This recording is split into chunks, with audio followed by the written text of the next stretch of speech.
vive en mi corazón.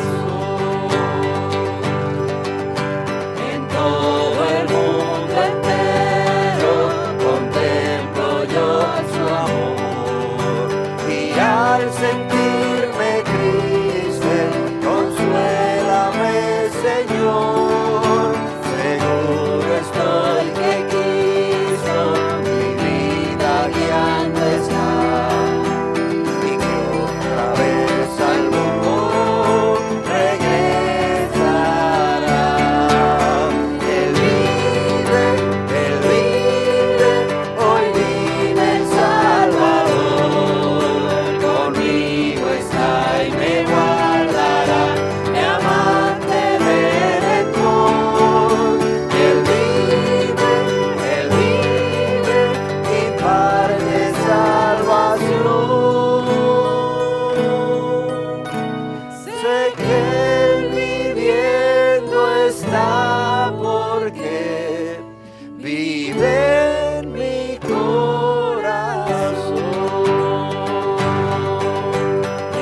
Regocijaos, cristianos, hoy himnos entonar, eternas aleluyas a Cristo el Rey cantar. Ayuda y esperanza es del mundo pecador.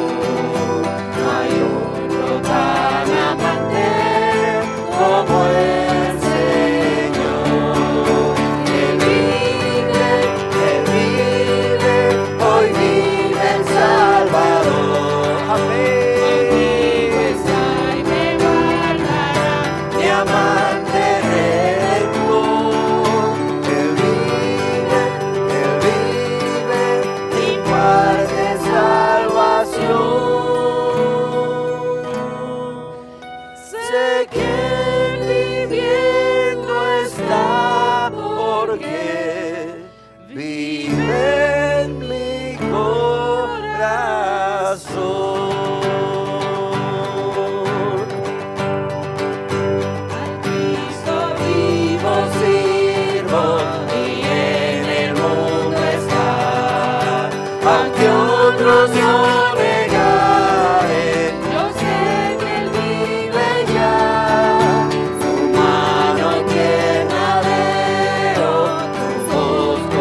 eres un Dios vivo y verdadero, porque moriste para salvarnos, pero resucitaste para vivir eternamente. Aleluya, porque eres un Dios vivo y verdadero. Te alabamos, Señor. Aleluya.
Exaltamos tu nombre, porque tú eres el único Dios que hace maravillas, porque tú eres nuestro Rey, tú eres nuestro Rey y Señor, tú eres nuestro Dios.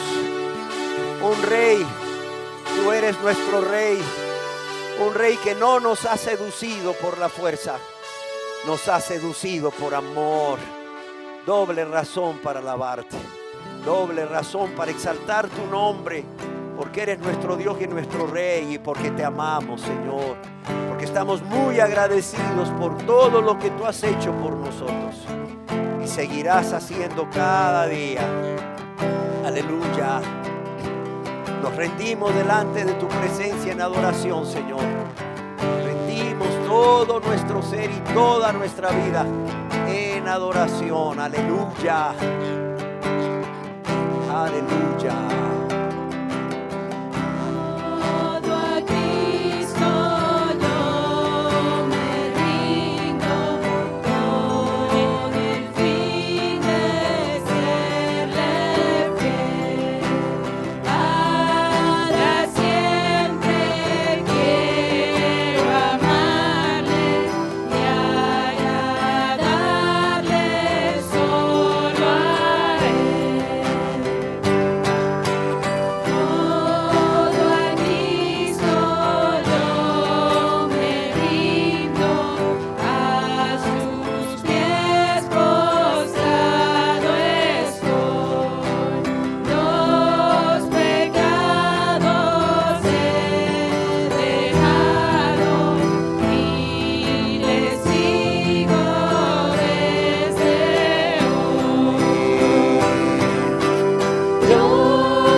Amar.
Solo a Cristo yo me entrego, quiero serle fiel, quiero amarle hasta el final, quiero serle fiel,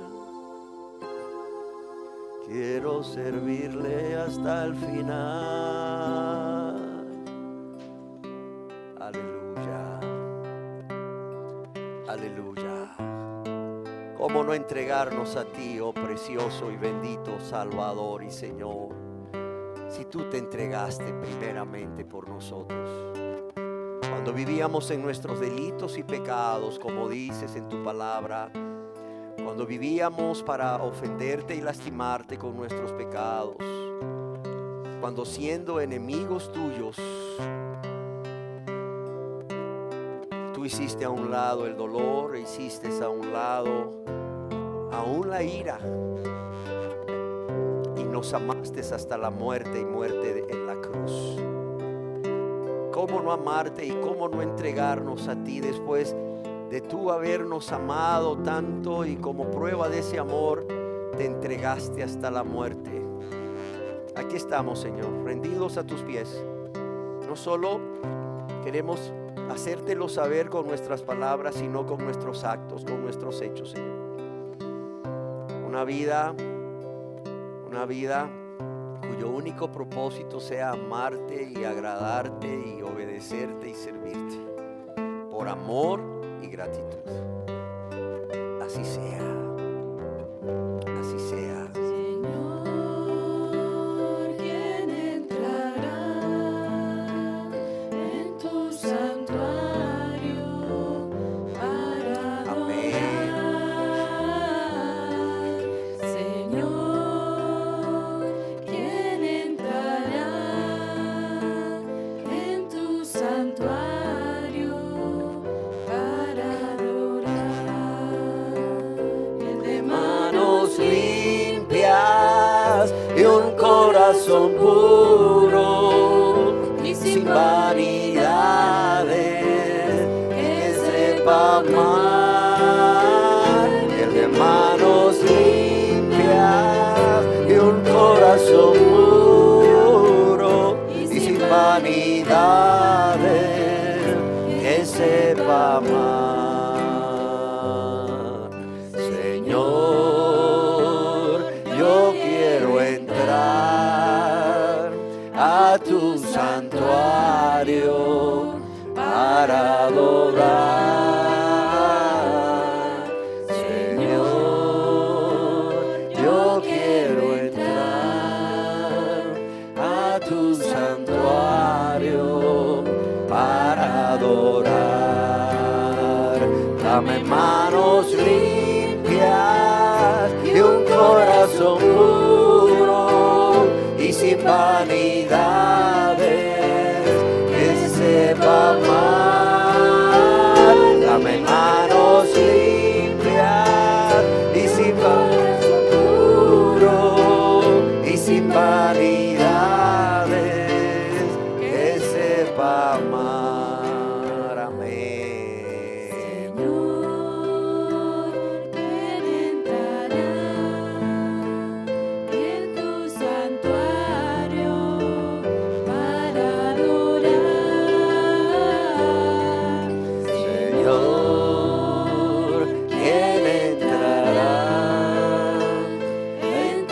santuario para adorar.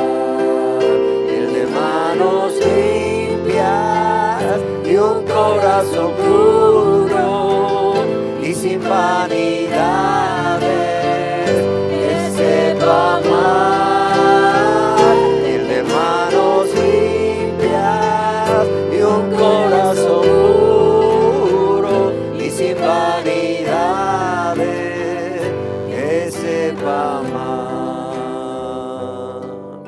Señor, yo quiero entrar a tu santuario para adorar.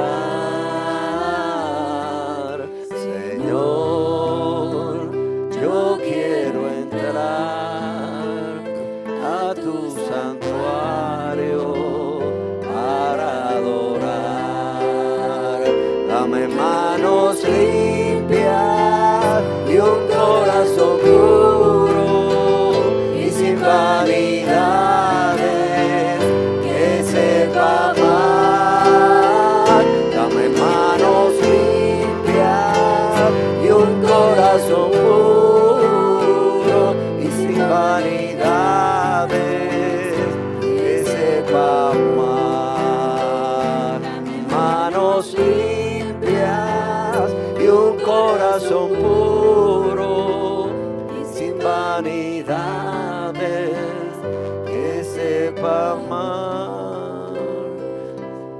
Dame manos limpias y un corazón puro y sin vanidades, que sepa amar. Y sin vanidades, que sepa amar. Y sin vanidades, que sepa amar. Porque anhelamos estar siempre delante de tu presencia. Porque como el salmista, fuera de ti nada deseamos en esta tierra, Señor. Porque tú eres nuestro todo. Tú eres nuestro todo y en ti estamos completos. Porque mejor son tus amores que el vino. Porque mejor son tus amores que lo que este mundo ofrece, Señor. Por eso hoy, delante de tu presencia, nos comprometemos a buscarte cada día y a estar en tu presencia, deleitándonos en ella antes de cualquier cosa y como nuestra prioridad cada día. Porque ¿qué podría ser más deleitoso, Señor, que además de tenerte a ti, estar en tu presencia, buscar tu rostro cada mañana y en cada momento, Señor, cada día de nuestras vidas? Aquí estamos hoy, aquí estamos, Señor, hoy muy agradecidos por todo lo que has hecho, por todo lo que haces y lo que harás, sobre todo por amarnos hasta la muerte y muerte en la cruz, Señor, una muerte que nosotros merecíamos, Señor, un castigo que nosotros merecíamos recibir, Señor, y que tú recibiste por amor a nosotros. Aquí estamos, Señor. Es por eso que te pedimos, Señor, esas manos limpias, ese corazón puro y esa vida sin vanidades, que te ame, Señor, que nos guardes, nos des esa fuerza para vivir vidas limpias, para que nuestro corazón se mantenga puro para ti, Señor. Una vida libre de vanidades y que te ame a ti y también a nuestro prójimo. Así sea, Señor. Es nuestro deseo, es nuestra súplica, en el nombre de Jesús.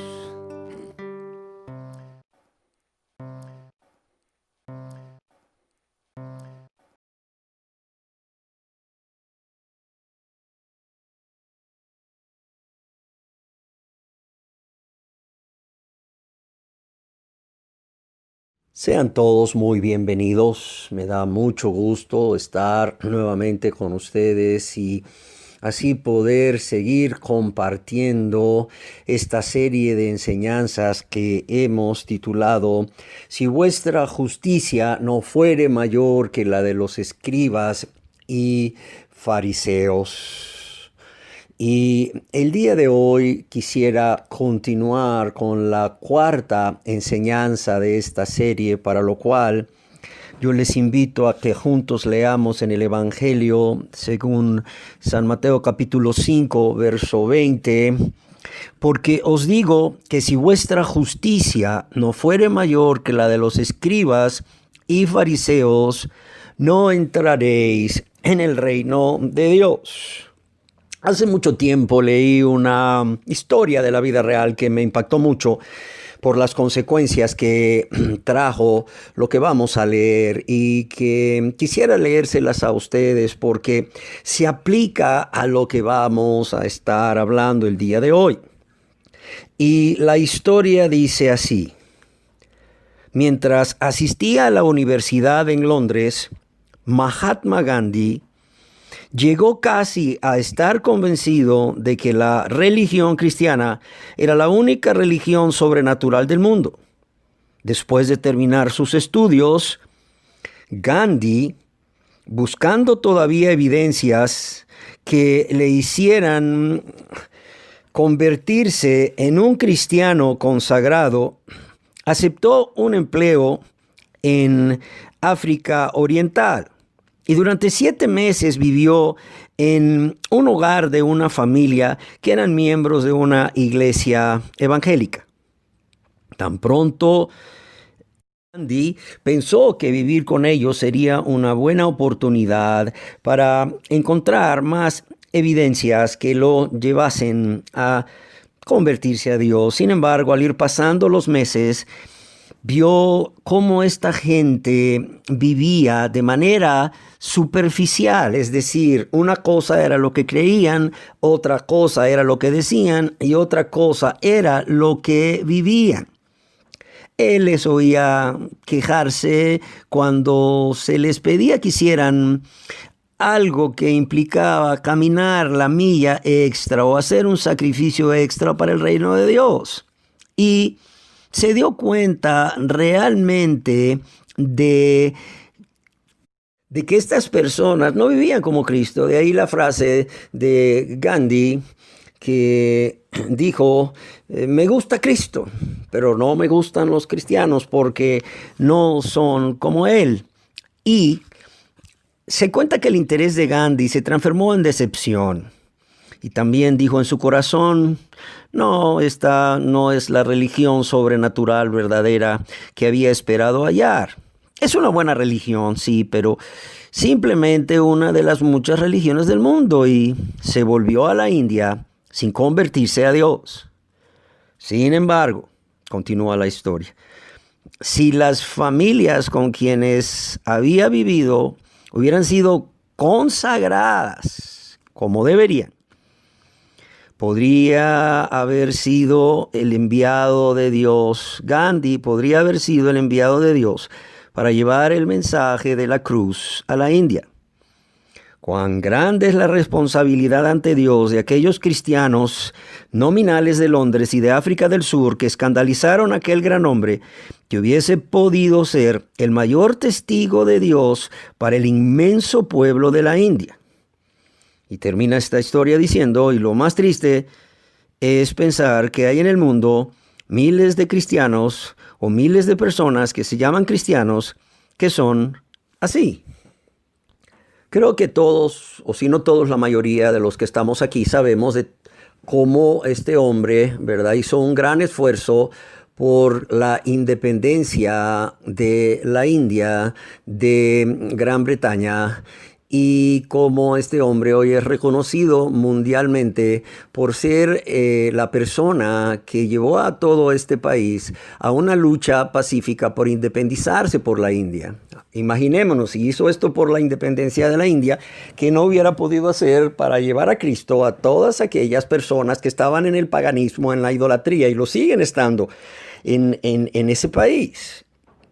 Y Traje esta historia para leérselas porque hay algo que me llamó la atención y es el comentario que hace, ya para terminar, la persona que escribió esta historia, en donde dice: sin embargo, si las familias con quienes había vivido Gandhi hubieran sido consagradas como deberían, y aquí está la palabra clave: consagración.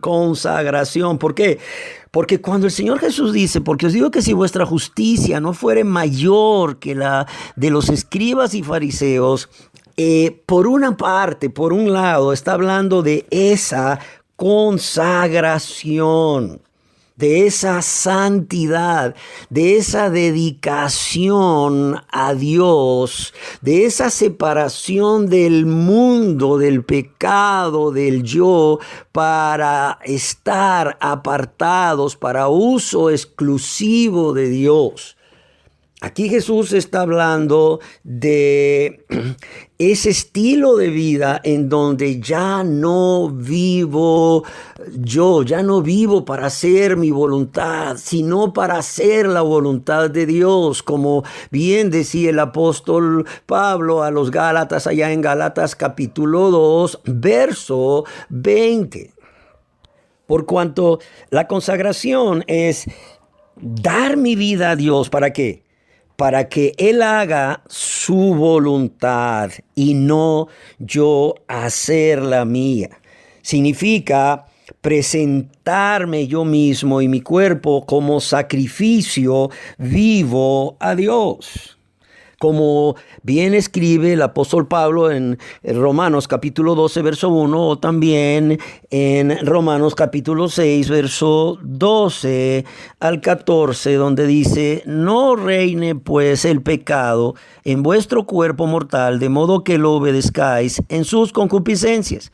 Ni tampoco, dice, presentéis vuestros miembros al pecado como instrumentos de iniquidad, sino presentaos vosotros mismos a Dios como vivos de entre los muertos, y vuestros miembros a Dios como instrumentos de justicia.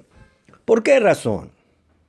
Porque toda persona que en realidad se ha convertido a Dios a través de un verdadero arrepentimiento y confianza o fe en Jesucristo, en su obra al morir y resucitar de entre los muertos al tercer día, para nuestra justificación, somos linaje escogido, real sacerdocio, nación santa, pueblo adquirido para Dios.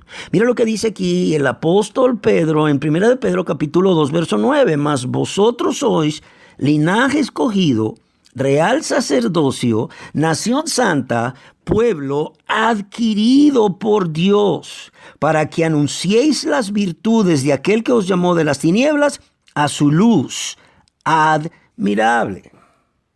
Y quizás alguien se pregunte: bueno, ¿por qué todo cristiano tiene que estar consagrado a Dios, dedicado, vivir una vida santa por amor y gratitud a Dios? Bueno, porque no nos pertenecemos. Realmente no nos pertenecemos. Pertenecemos a Dios primeramente por creación y después por redención. Recordemos que todos nosotros nos descarriamos como ovejas, cada cual se apartó de su camino, pero Dios nos dice en su palabra a través del profeta Isaías que es a través de lo que Cristo hizo al dejar el cielo y la gloria y al morir en esa cruz por nosotros, en nuestro lugar, y al ser sepultado y resucitar al tercer día, que somos justificados por Dios y venimos a ser propiedad de Dios. Ya lo leímos, somos pueblo adquirido por Dios, pertenecemos a Dios, pertenecemos a Cristo, hemos sido comprados por un precio, y vaya qué precio. Como dice el apóstol Pedro también en 1 de Pedro capítulo 1, verso 18 y 19, dice: sabiendo que fuisteis rescatados, o sea, no con cosa corruptible como oro y plata, sino con la sangre preciosa de Cristo. En otras palabras, el Señor Jesucristo nos ha redimido, o Dios nos ha redimido por medio de lo que Cristo hizo al morir por nosotros en nuestro lugar. Y Él es nuestro Señor. Sí, es nuestro Salvador, pero es nuestro Señor y es nuestro amo. Y le pertenecemos a Él. Y ya que le pertenecemos a Él y Él es nuestro Señor y nuestro amo, lo justo es que nos entreguemos a Él cada día para amarlo con todo nuestro corazón, nuestra alma, nuestra mente y nuestra fuerza, y para vivir con su ayuda, por medio del Espíritu Santo, vidas agradables a Él, vidas en santidad, vidas justas, vidas rectas. Y este estilo de vida se describe ampliamente en lo que conocemos como el Evangelio o como el Sermón del Monte o de la montaña, que está en el Evangelio según San Mateo, capítulo 5, capítulo 6 y capítulo 7, para que lo lean en casa. Sin embargo, permítanme hacer un resumen de cuál es este estilo de vida para que cada quien se examine a sí mismo si está viviendo este estilo de vida. Si su justicia realmente es mayor que la de los escribas y fariseos en este aspecto al que el Señor Jesús se refirió. Y dice, bienaventurados los que tienen hambre y sed de justicia, porque ellos serán saciados. Aquí podríamos traducirlo como bienaventurados los que tienen hambre y sed por ser justos, por ser rectos ante Dios, pero también se puede traducir perfectamente como bienaventurados aquellos que tienen hambre y sed por esa justicia que Cristo da o que Dios nos da a través de la fe en Jesucristo, de la cual hemos estado hablando ampliamente en nuestra enseñanza número 2 y número 3. ¿Por qué? Porque aquí Jesús, cuando dice bienaventurados los que tienen hambre y sed de justicia, está hablando de lo opuesto a la autojustificación de los fariseos. Y se refiere, según un escritor, a todos aquellos que buscan la justicia de Dios por encima de establecer una justicia propia o su propia justicia. Y lo que ellos buscan los llenará, es decir, su hambre y sed de una relación correcta con Dios será satisfecha por la fe en Jesucristo. Y es por eso que en estas enseñanzas estamos refiriéndonos a las dos cosas. A esa santidad que Dios demanda de nosotros, pero que no se puede vivir sin haber sido justificados por Dios primeramente. Y también, por otro lado, de esa justicia que viene de Dios por medio de la fe en Jesucristo. Y también vamos a hablar de esa justicia propia, es decir, la autojustificación de los fariseos. Pero volviendo al Sermón del Monte para ver cuál es el estilo de vida que Dios espera de nosotros, cuáles son esas obras justas y rectas, fruto de un corazón regenerado, que Dios espera de nosotros y que encontramos en el Sermón del Monte. Además de bienaventurados los que tienen hambre y sed de justicia, vemos que debemos ser misericordiosos, debemos ser limpios de corazón, debemos de ser pacificadores, es decir, no solo traer la paz entre los hombres, sino compartir las buenas nuevas de salvación a los hombres para que por medio de la fe de ellos en Jesucristo haya paz entre ellos y Dios. La otra cosa inclusive dice los que padecen persecución por causa de la justicia. Ahora, ¿por qué son perseguidos estas personas? Dice por causa de la justicia. Aquí habla de personas que son perseguidas primeramente por vivir una vida santa, separados del pecado y apartados para Dios, por cuanto nacieron de nuevo al ser justificados por Dios, por la fe en Jesucristo. ¿Y por qué razón son perseguidos? Porque al ocurrir la salvación, es decir, cuando Dios los salva, cuando estas personas nacen de nuevo por la fe en Jesús, esta obra interna del corazón, que se conoce como la regeneración del corazón, se manifiesta externamente a través de una manera de vivir justa y recta, santa. Y claro está, eso no va a agradar a los que viven en pecado. ¿Por qué razón?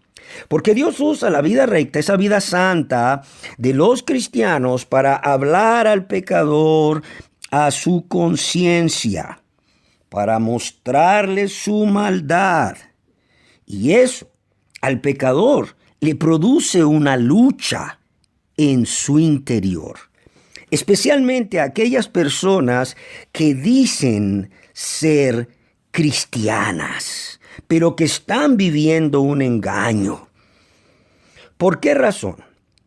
Porque ellos creen que están bien, pero al mostrarles Dios que no lo están, porque no viven como Dios manda, no viven como le agrada a Dios, por cuanto primeramente no aman a Dios con todo su corazón, con toda su alma y con toda su mente. Y bueno, esto no lo manifiestan al hacer su voluntad, al obedecer a Dios, al no vivir apartados de la práctica del pecado, como son el adulterio, la fornicación, la inmundicia, la lascivia, el enojo, los pleitos, los celos, las envidias, los chismes, las murmuraciones, las enemistades, los resentimientos o amarguras, la mentira, el enojo, la ira, el robo, etcétera, el amor al mundo y las cosas del mundo, el egoísmo, el gran egoísmo en que viven,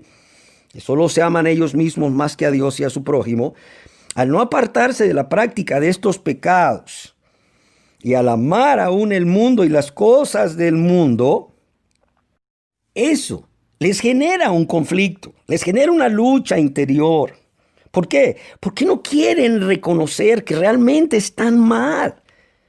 ¿Por qué? Por el que dirán. Muchas veces, tristemente, es por el que dirán y otras veces es porque realmente aman uno o más pecados que están practicando por el deleite temporal que ese pecado les produce. ¿Y qué hacen estas personas? Hay una lucha en ellos. Hay una lucha en ellos. Ellos ven a los cristianos, ¿verdad? Amando a su prójimo, aún amando a sus enemigos, como Dios nos manda aquí en el Sermón del Monte, cuando nos dice, no resistáis al que es malo, cualquiera que te hiera la mejilla derecha, vuélvele también la otra, y el que quiera ponerte a pleito y quitarte la túnica, déjale también la capa, y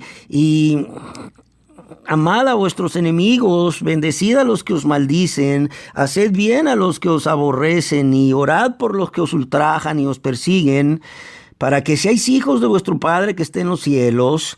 Y ellos todavía pues se enojan contra su prójimo. La verdad es que guardan resentimiento, amargura, no quieren perdonar. Bueno, pues también aquí, ¿verdad? Se nos dice que no cometamos adulterio y que no codiciemos. Y ellos pues la verdad lo están haciendo. Lo están haciendo. Ellos adulteran, ellos fornican al codiciar la mujer de su prójimo. Y por más que tratan de hacer obras aparentemente piadosas, aparentemente rectas, y aún tú los puedes ver ahí a muchos de ellos orando, leyendo la Biblia, compartiendo la palabra de Dios y aún sirviendo en las iglesias, realmente la rectitud de ellos no es mayor que la de los fariseos. ¿Por qué? Porque primeramente su corazón no ha sido lavado y limpiado del pecado, no han sido regenerados. Por eso es que el Señor Jesús en el Sermón del Monte le dice a sus discípulos, guardaos de hacer vuestra justicia delante de los hombres para ser vistos de ellos. Eso es en el capítulo 6, verso 1, y en el verso 2 dice, cuando pues des limosna, no hagas tocar trompeta delante de ti como lo hacen los hipócritas en la sinagoga. ¿A quiénes se está refiriendo Jesús aquí? A los hipócritas. ¿Y quiénes eran los hipócritas en aquel entonces? Los escribas y fariseos. Si vuestra justicia nuevamente no fuere mayor que la de los escribas y fariseos, si realmente no hicieres las cosas de corazón, si no hicieres las cosas motivadas por el amor puro, libre de egoísmo, si no hicieres las cosas, o si tus buenas obras no salen de un corazón puro, de un vaso que ha sido limpiado primeramente por dentro por la justicia de Dios, entonces ustedes están siendo hipócritas. Y lo que están haciendo con todas esas obras que a Dios no le agradan es llenándose de la justicia que no viene de Dios, de la justicia propia, de esa justicia que les producen las obras que hacen. Es más, yo quiero decirles que el término en el Nuevo Testamento o el término hipócritas es usado en el Nuevo Testamento para describir a una persona no regenerada que se engaña a sí misma. Y yo quiero repetirlo de nuevo. El término hipócrita es usado en el Nuevo Testamento para describir a una persona no regenerada que se engaña a sí mismo. ¿Y por qué se engaña a sí mismo? Porque está lleno de obras. Está lleno de obras, pero no son mayores que la de los escribas y fariseos, porque no salen de un corazón puro, de un corazón limpio, de un corazón regenerado, de un corazón que ha sido justificado por la justicia que es según Dios. Y también porque no quieren obedecer a Dios, no aman el obedecer a Dios. Así podemos ver que cuando el Señor Jesús está ya terminando el Sermón del Monte, Él aplica todo esto cuando dice: no todo el que me dice Señor, Señor entrará en el reino de los cielos, sino el que hace la voluntad de mi Padre que está en los cielos. Cualquiera pues que me oye estas palabras dice y las hace. Y luego dice: cualquiera que me oye estas palabras y no las hace. Algo muy triste y que me ha hecho o me ha motivado a compartir estas enseñanzas y a prolongarme un poco para que esto quede muy claro, es que estas personas que no han sido salvadas por Dios, estas personas que no han nacido de nuevo, pero que aún dicen ser cristianas, pero no viven como tales. Su justicia no es mayor que la de los escribas y fariseos, porque no han sido justificados por Dios, por la fe en Jesucristo. Tratan de obedecer a Dios en sus fuerzas. Y no pueden. Tratan de luchar contra la tentación en sus fuerzas y no pueden. Por eso caen una y otra vez y dicen: es que no se puede vivir como Dios manda. Vamos a vivir como Dios manda. Si vamos a ser santos allá cuando estemos en el cielo. ¿Por qué? Porque en la tierra es imposible vivir una vida santa. El problema es que no ven que sí se puede vivir una vida santa, apartada del pecado, del egoísmo y del mundo, porque Dios ha prometido su ayuda para vivir esta vida que Él demanda y que a Él le agrada a través de su Santo Espíritu. Él ha prometido su ayuda a todo cristiano a través de su Santo Espíritu. Pero el problema aquí es que estas personas que están llenos de justicia propia, la justicia que no es de Dios, y por tanto sus obras no son mayores que la de los escribas y fariseos, quieren hacer todas las cosas en sus fuerzas, en lugar de primero convertirse a Dios. Óigalo bien, quieren hacer todas estas obras que son mayores que las de los escribas y fariseos, sin convertirse a Dios primeramente, a través de un verdadero arrepentimiento y fe en Jesucristo, para ser justificados, declarados justos, inocentes por Dios, por la justicia que viene de Dios. Por cuanto esas obras buenas, esas obras rectas que Dios demanda de nosotros y espera que hagamos, esas obras que, como ya lo dijimos, son mayores que las de los escribas y fariseos, solamente se pueden realizar si primero la persona ha sido justificada por Dios. Si no, no. Y es por ello que hoy deseo compartir con ustedes ¿cómo es esta justicia propia? Ya vimos cómo es la justicia que viene de Dios. Ahora, en esta enseñanza y en la próxima, vamos a ver cómo es esta justicia propia, para que cada uno de ustedes se examine a sí mismo y pueda ver si realmente ha sido justificado por Dios, declarado justo por Dios, por la fe en Jesucristo, y obviamente que eso se refleja por la vida que está viviendo y que ya describimos, o si aún vive bajo el poder del pecado egoístamente, porque no tiene el poder que Dios da para vencer, porque está lleno de esta justicia propia. Pero ¿cómo podremos saber si de lo que estamos llenos es de justicia propia o si nos estamos justificando a nosotros mismos delante de Dios a través de hacer buenas obras, entre comillas, si no sabemos cómo es esta justicia propia? Y a su vez, si no entendemos que esto no nos va a servir delante de Dios. Y para eso quisiera que por favor me acompañaran primeramente a la epístola del apóstol San Pablo a los Filipenses, capítulo 3, verso 4 al 9.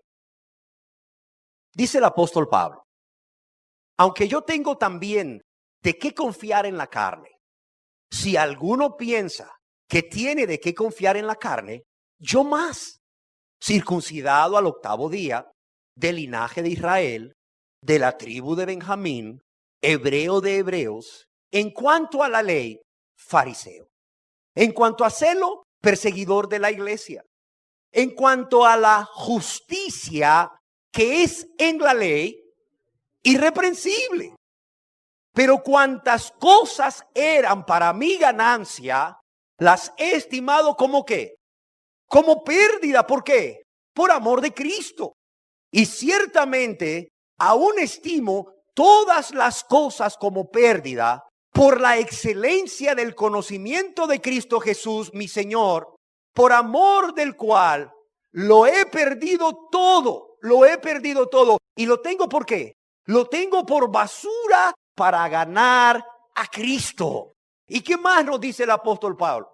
Y ser hallado en él, no teniendo ¿qué? No teniendo mi propia justicia, que es por la ley, sino la que es por la fe de Cristo. La justicia que es de Dios por la fe. Veamos nuevamente el verso 9. Y ser hallado en él, no teniendo, no confiando, no poniendo mi esperanza ¿en qué? En mi propia justicia, que es por la ley, sino ¿en qué? Sino la que es por la fe, sino la justicia que es por la fe de Cristo, la justicia que es de Dios por la fe. Amados y amadas, yo creo que si alguien hubiera podido ser recto, si alguien hubiera podido ser justo por sus obras y méritos personales, si alguien hubiera podido llegar al cielo por ser recto o justo o por sus obras o méritos personales, ese era el fariseo Saulo de Tarso, conocido después como el apóstol Pablo.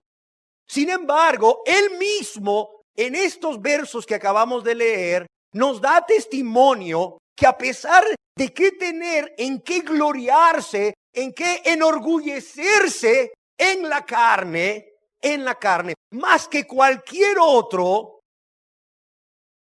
a pesar de que él estaba lleno de justicia propia, esa justicia que viene por hacer o dejar de hacer, por esforzarse por obedecer las obras de la ley, por tratar de alcanzar méritos delante de Dios. Ese hombre nos da testimonio de que esa justicia propia no sirve para nada. No sirve para nada. No sirve para nada. Es más, él dice, todo eso en lo que yo me enorgullecía, en lo que yo confiaba, en lo que yo había puesto mi esperanza para ser un hombre justo, recto delante de Dios. O sea, lo he dejado a un lado, lo he hecho a un lado, lo he tenido como pérdida, En otras palabras, puse en la balanza, esas balanzas que tienen ahí dos fieles, ¿no? Dos cositas. Puse en la balanza, en un fiel de la balanza, todas las obras que yo he hecho, todas las obras que me han dado renombre como fariseo, todas las obras que me han dado renombre dentro del judaísmo. Por cierto, Pablo ahí en el libro a los Gálatas, capítulo 1, verso 14, dice, ¿qué dice él? Que él aventajaba a los de su nación. Imagínate cuántas obras podía tener este hombre. En cuántas cosas no podría el apóstol Pablo estar confiando. Por cuanto él Él aventajaba. Él aventajaba. Allá en el libro de Gálatas capítulo 1 verso 14 dice, y en el judaísmo aventajaba a muchos de mis contemporáneos en mi nación. Imagínate cuántas obras este hombre podía haber realizado ahí en el judaísmo, siendo un fariseo, de modo que aventajaba a muchos de sus contemporáneos. Y él vino y puso en un fiel de la balanza todas estas obras que él había hecho. Obras que lo hacían sentirse recto, sentirse puro, sentirse bueno ante Dios y sobre todas las cosas ante los hombres. Y en el otro fiel de la balanza pone una sola cosa: el sacrificio de Cristo por él. Pone esa obra que Cristo Jesús llevó a cabo en la cruz del Calvario al morir por sus pecados. ¿Y sabes qué dice este hombre? ¿Sabes qué dice el apóstol? Que todas esas cosas que eran para él ganancia, todas esas obras que le daban renombre, que lo hacían aventajar a los de su nación, que le daban una buena reputación, que lo hacían sentirse recto, justo y santo delante de Dios, todas esas obras las tenía como pérdida. Todas esas obras que eran para él ganancia, ahora las había estimado como pérdida. ¿Por causa de qué? Por causa de una sola obra. Una sola obra. La muerte de Cristo en la cruz. Porque, amados y amadas, una sola obra es la que necesitamos. Una sola obra es la que necesitamos para ser declarados rectos ante Dios, para ser declarados justos y santos ante Dios por Dios, para ser declarados inocentes de todo pecado, libres de la culpa de todo pecado, absueltos de la culpa y de la condenación por causa del pecado. ¿Y cuál es esa única obra que necesitamos? Esa única obra es la obra que Jesús llevó a cabo cuando Él murió en la cruz del Calvario, pero también cuando resucitó al tercer día para nuestra justificación. Amados, si hay alguien que pudiera o que hubiera podido ser recto, justo por sus obras o méritos personales y llegar al cielo, ese era ciertamente el fariseo Saulo de Tarso. Pero vemos cómo él mismo dice: no. Más adelante dice: no es por obras. ¿Para qué? Para que nadie se gloríe. No es por obras, decía más adelante, para que nadie se gloríe. Sino que es por qué. Es por fe. Sino que es por fe. Por fe. Saulo de Tarso, después conocido como el apóstol Pablo, él sabía que todo eso de que él tenía que gloriarse en la carne, todo eso que lo llenaba de justicia propia, todo eso por lo cual él se justificaba a sí mismo, no era nada. No servía para nada. No solo no era nada, no servía para nada. Pues sin la justicia que es por medio de la fe en Cristo Jesús, él seguía siendo un pecador perdido. O como él mismo se describe, el primero de los pecadores. El primero de los pecadores. Cuando el apóstol Pablo era Saulo de Tarso, lleno de la justicia que proviene de las obras, de guardar la ley y de los honores del mundo, la verdad, él mismo reconoce, el primero de los pecadores. ¿Por qué? Porque le faltaba esa verdadera justicia. Esa justicia que solo puede dar. Y como bien escribió alguien, una cosa es ser lo suficientemente religioso como para entrar en la sinagoga. Y otra muy diferente es ser lo suficientemente justo para entrar al cielo. Una cosa es ser lo suficientemente piadoso por fuera o religioso como para entrar en una sinagoga. Y otra muy diferente es ser lo suficientemente justo para entrar al cielo. Pero tristemente hoy en día, a diferencia de Saulo de Tarso o el apóstol Pablo, que tenía de qué gloriarse en la carne o con qué justificarse a sí mismo ante Dios, según él creía, hoy el ser humano no regenerado, que no ha nacido de nuevo, que no es salvo, continúa buscándose justificar a sí mismo por medio de esa justicia propia. Y lo repito, qué triste que a diferencia de Saulo de Tarso o el apóstol Pablo, que tenía de qué gloriarse, pero lo hizo a un lado, pero lo hizo a un lado, hizo a un lado toda su justicia propia. Hoy el día el ser humano no regenerado, que no ha nacido de nuevo, que no es salvo, continúa buscando justificarse a sí mismo. Es más, pareciera que no ha leído la Biblia, y si la ha leído y ha leído la historia de este hombre, no ha aprendido la lección o no ha querido aprender la lección que Pablo aprendió. No por obras, para que nadie se gloríe. No por obras de justicia que hubiésemos hecho, sino por la fe en Cristo Jesús. Y tristemente el ser humano no regenerado, no nacido de nuevo, no solamente continúa buscando justificarse a sí mismo en su justicia propia, sino que insiste, óigalo bien, insiste en renunciar a su propia justicia. No solo, lo repito, continúa buscando justificarse a sí mismo en su justicia propia, sino que algo peor, algo más grave, insiste en renunciar a su propia justicia como el medio para ser considerado recto, para ser considerado justo, para ser considerado santo ante Dios, para ser declarado absuelto o inocente, libre de culpa y del castigo a causa del pecado.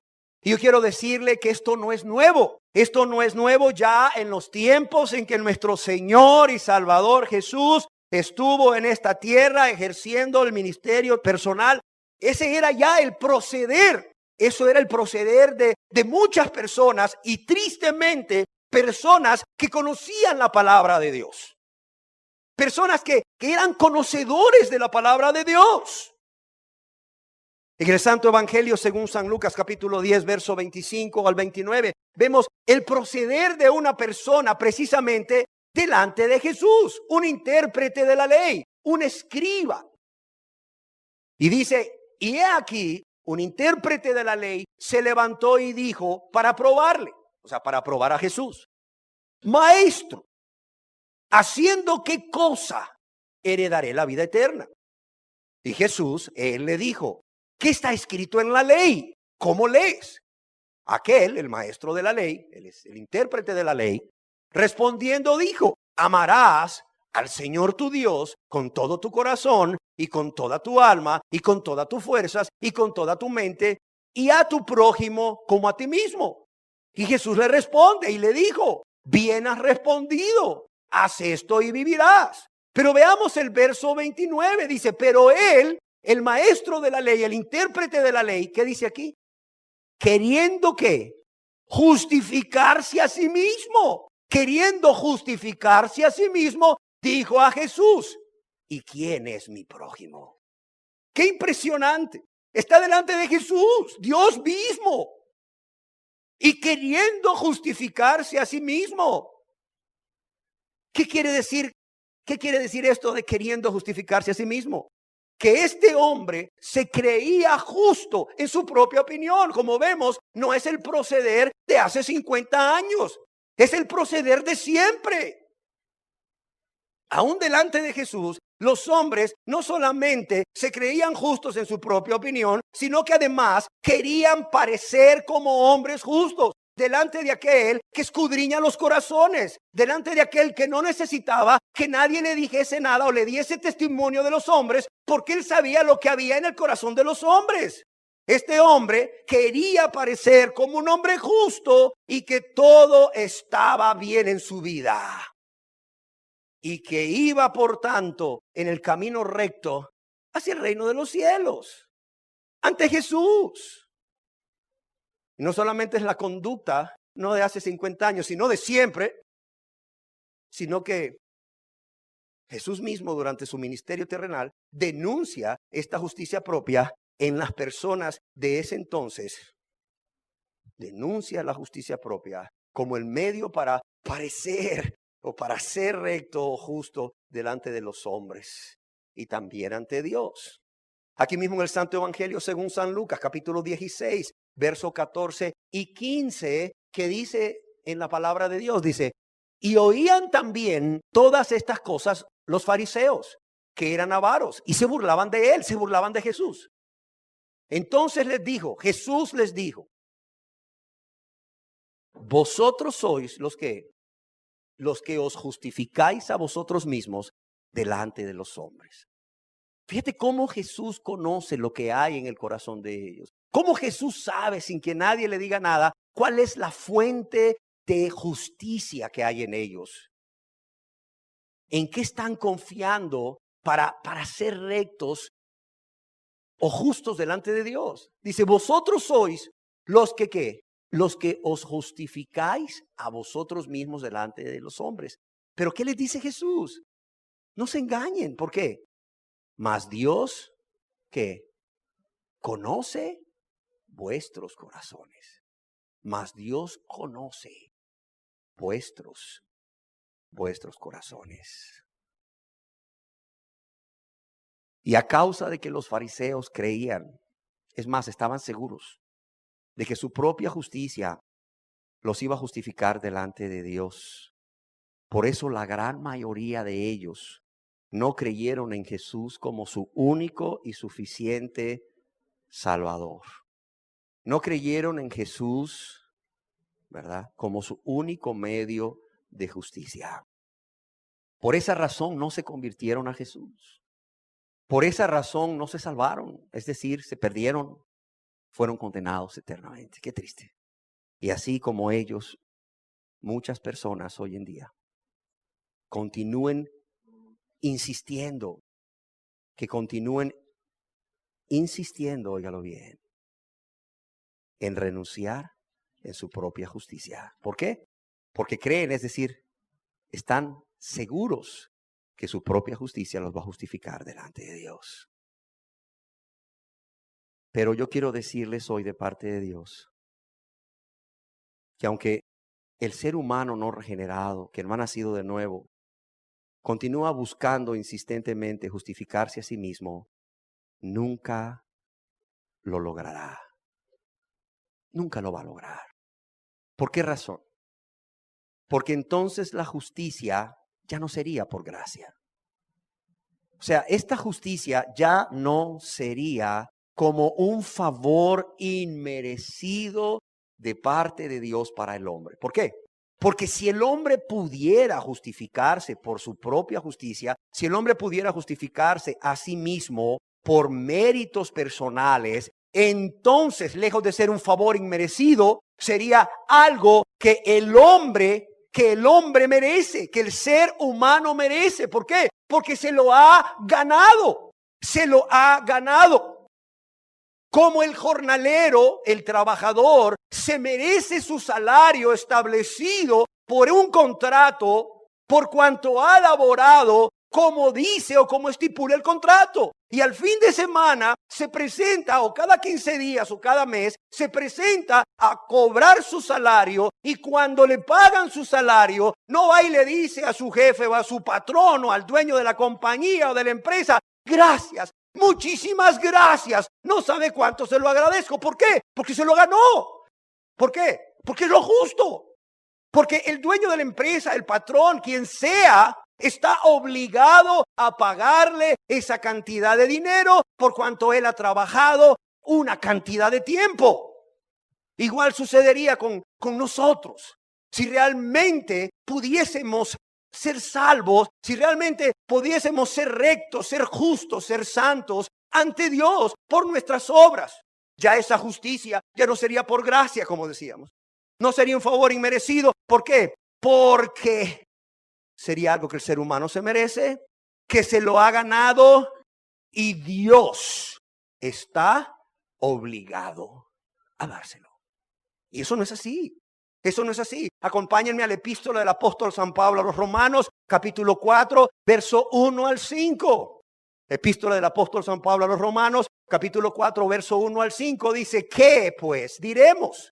Que halló Abraham nuestro padre según la carne. ¿Qué pues diremos que halló Abraham nuestro padre según la carne? Porque si Abraham fue justificado por las obras, tiene de qué gloriarse, pero no para con Dios. Porque si Abraham fue justificado, declarado absuelto, inocente, libre de la culpa del pecado y de la condenación eterna por causa del pecado, por las obras, entonces Abraham tiene de qué gloriarse, pero no para con Dios. Porque, ¿qué dice la Escritura? Creyó Abraham a Dios y ¿qué? Y le fue contado por justicia. Pero al que obra, no se le cuente el salario como gracia, sino como deuda. Mas al que no obra, sino cree en aquel que justifica al impío, su fe le es contada por justicia.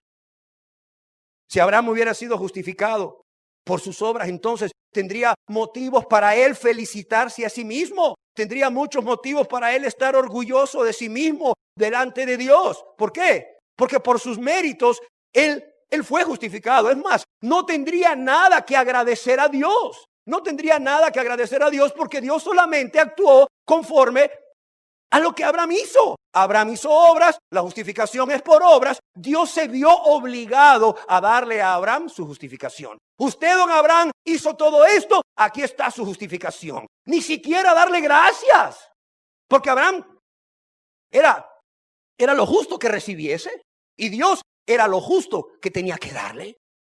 Pero no, la palabra de Dios nos dice que no fue así. Porque, ¿qué dice la Escritura? Dice el verso 3. Creyó Abraham a Dios y le fue contado por justicia. En otras palabras, Abraham fue justificado por la única forma en que una persona puede ser justificada. Quizás tú te preguntes, ¿por qué ningún ser humano será justificado por Dios por su propia justicia? ¿Por qué ningún ser humano, ninguno, y oiga bien la palabra que uso, por qué ningún ser humano será justificado por Dios por su propia justicia si las personas se están esforzando por agradar a Dios? Esa es la manera de pensar de la gente que está tratando de alcanzar la justicia ante Dios por obras, por méritos, por justicia propia. De que se están esforzando por agradar a Dios. Ese es el engaño. Y la gente dice, ¿por qué? Porque si se están esforzando por agradar a Dios, por ser rectos y justos delante de Dios, y es lo que Dios pide, anda delante de mí, sé recto, sé perfecto. Si Dios eso es lo que demanda y la persona se está esforzando mucho por hacer la voluntad de Dios, por agradar a Dios, por obedecer a Dios en ese mandato, porque es que Dios no va a justificar al ser humano por obras. ¿Por qué?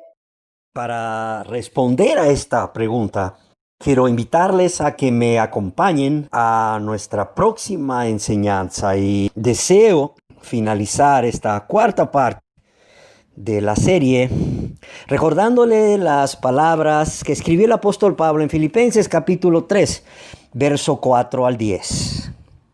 Aunque yo tengo también de qué confiar en la carne.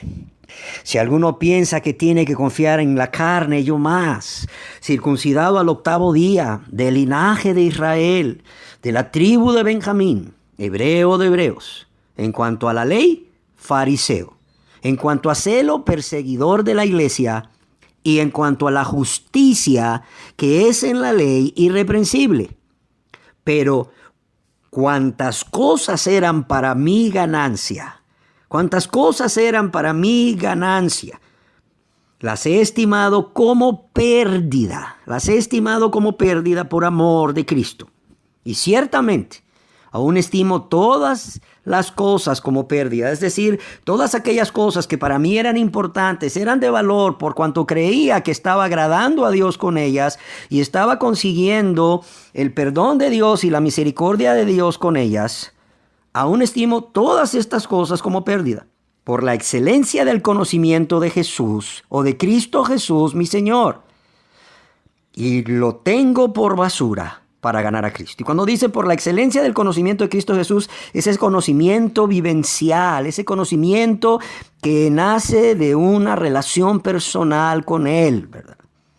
Por amor del cual, dice, lo he perdido todo esto. Y aún he perdido mis derechos como en mi familia, he perdido mis derechos como judío y lo tengo por basura por ganar a Cristo y ser hallado en Él, no teniendo mi propia justicia que es por la ley, sino la que es por la fe de Cristo, la justicia que es de Dios por la fe.